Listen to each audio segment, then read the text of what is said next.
Assalamualaikum warahmatullahi wabarakatuh. Perkenalkan, nama saya Muhammad Dafa dengan NIM 250521123 dari Prodi Pendidikan Pancasila dan Kewarganegaraan, yang pada kesempatan kali ini saya akan mempresentasikan hasil dari artikel saya, yaitu dengan judul Pendidikan Berkualitas sebagai Pondasi Pencapaian Tujuan Pembangunan Berkelanjutan SDG 4 di Indonesia dengan mata kuliah Bahasa Indonesia. Yang pertama, latar belakang. Kita masuk ke poin pertama, itu SDG 4 menargetkan pendidikan inklusif, setara, dan berkualitas serta pembelajaran sepanjang hayat hingga tahun 2030. Yang kedua, di Indonesia tantangan pendidikan tidak hanya pada akses tetapi pada kualitas hasil belajar. Yang ketiga yaitu hasil PISA menunjukkan kemampuan literasi dan numerasi siswa masih di bawah rata-rata global. Yang keempat, kondisi ini menandakan sistem pendidikan belum optimal dalam menerapkan pengetahuan pada kehidupan nyata. Yang kelima, dalam PPKN, pendidikan berperan membentuk warga negara yang demokratis, kritis, dan berintegritas. Yang keenam, tantangan global seperti intoleransi, penyalahgunaan teknologi, rendahnya partisipasi warga, menegaskan urgensi peningkatan kualitas dalam pembelajaran PPKN. Materi selanjutnya itu pertanyaan mendasar. Yang pertama, mengapa SDG 4 menjadi isu penting dalam pembangunan pendidikan di Indonesia? Karena SDG 4 tidak hanya menekankan pemerataan akses pendidikan, tetapi juga peningkatan kualitas pendidikan. Yang kedua yaitu apa tantangan utama pendidikan Indonesia dalam mencapai SDG 4. Tantangan utamanya adalah rendahnya kualitas hasil belajar siswa, khususnya dalam literasi dan numerasi, meskipun akses pendidikan telah mengalami peningkatan. Yang ketiga itu, apa makna hasil PISA yang berada di bawah rata-rata global bagi sistem pendidikan di Indonesia? Hasil tersebut menunjukkan bahwa sistem pendidikan Indonesia belum optimal dalam melatih siswa untuk menerapkan pengetahuan dan keterampilan secara kontekstual dalam kehidupan nyata. Yang keempat itu, mengapa penerapan pengetahuan dalam kehidupan nyata menjadi indikator penting pendidikan berkelanjutan. Karena pendidikan berkualitas tidak hanya diukur dari penguasaan teori, tetapi dari kemampuan peserta didik berpikir kritis, memecahkan masalah, dan mengambil keputusan secara rasional. Yang kelima itu, mengapa peningkatan kualitas pembelajaran PPKN menjadi semakin penting saat ini? Karena PPKN berperan membentuk karakter warga negara yang demokratis dan berintegritas dalam menghadapi tantangan global.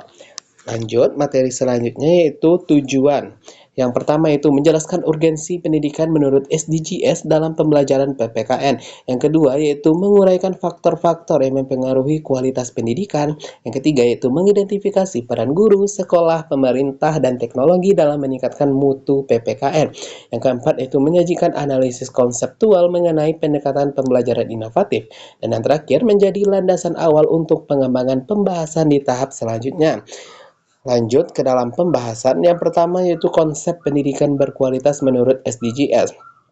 Tujuan keempat SDGs mengamanahkan pendidikan yang inklusif, adil, dan berkualitas bagi semua. Pendidikan berkualitas mencakup pemerataan akses, peningkatan kompetensi guru, fasilitas memadai, serta kurikulum relevan yang mendukung keterampilan abad ke-21. Dalam pembelajaran PPKN, kualitas pendidikan terefleksi pada kemampuan peserta didik memahami nilai Pancasila, demokrasi, hukum, hak asasi manusia, dan kewarganegaraan secara global. Selanjutnya, masuk ke tantangan pelaksanaan pendidikan berkualitas dalam PPKN. Yang pertama itu model pembelajaran yang masih berpusat kepada guru. Yang kedua itu pemanfaatan teknologi yang belum optimal. Yang ketiga itu rendahnya literasi civics. Yang keempat, kecenderungan hafalan tanpa pemahaman kritis. Yang kelima itu kurangnya pelatihan profesional guru PPKN.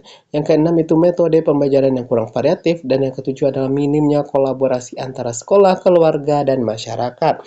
Lanjut, materi selanjutnya itu peran guru dalam mewujudkan pendidikan berkualitas. Guru berperan sentral sebagai fasilitator, motivator, dan teladan. Guru PPKN perlu menguasai metode inovatif seperti subject-based learning, problem-based learning, dan diskusi deliberatif. Guru juga harus mampu menyisipkan nilai Pancasila dalam proses pembelajaran. Selanjutnya itu peran sekolah dan pemerintah. Sekolah perlu menghadirkan lingkungan belajar yang demokratis, fasilitas memadai, serta budaya positif. Pemerintah berperan menyediakan kurikulum relevan, pelatihan guru, dan pemerataan kualitas pendidikan. Selanjutnya itu integrasi teknologi dalam pembelajaran PPKN. Pemanfaatan teknologi mampu meningkatkan interaktivitas melalui media digital, simulasi demokrasi, hingga pembelajaran berbasis proyek. Literasi digital membantu siswa menangkal hoaks dan radikalisme. Lanjut materi keenam yaitu inovasi pembelajaran PPKN. Inovasi dapat berupa pembelajaran isu aktual, studi kasus, debat, role play, simulasi sidang, dan proyek aksi nyata. Metode tersebut memperkuat pemahaman dan karakter kewarganegaraan peserta didik. Selanjutnya itu kita masuk ke kesimpulan. Pendidikan berkualitas merupakan kunci utama dalam mewujudkan SDG 4 dan pembangunan berkelanjutan di Indonesia.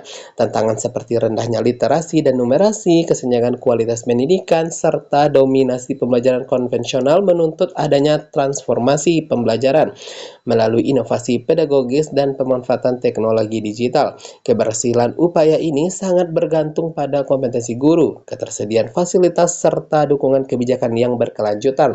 Dengan kolaborasi seluruh pemangku kepentingan, pendidikan yang relevan, inklusif, dan berpusat pada siswa dapat terwujud guna mendukung tercapainya Indonesia Emas tahun 2045. Sekian dari presentasi dari saya. Kalau ada kata-kata yang salah mohon dimaafkan. Wabillahi taufiq wal hidayah. Wassalamualaikum warahmatullahi wabarakatuh.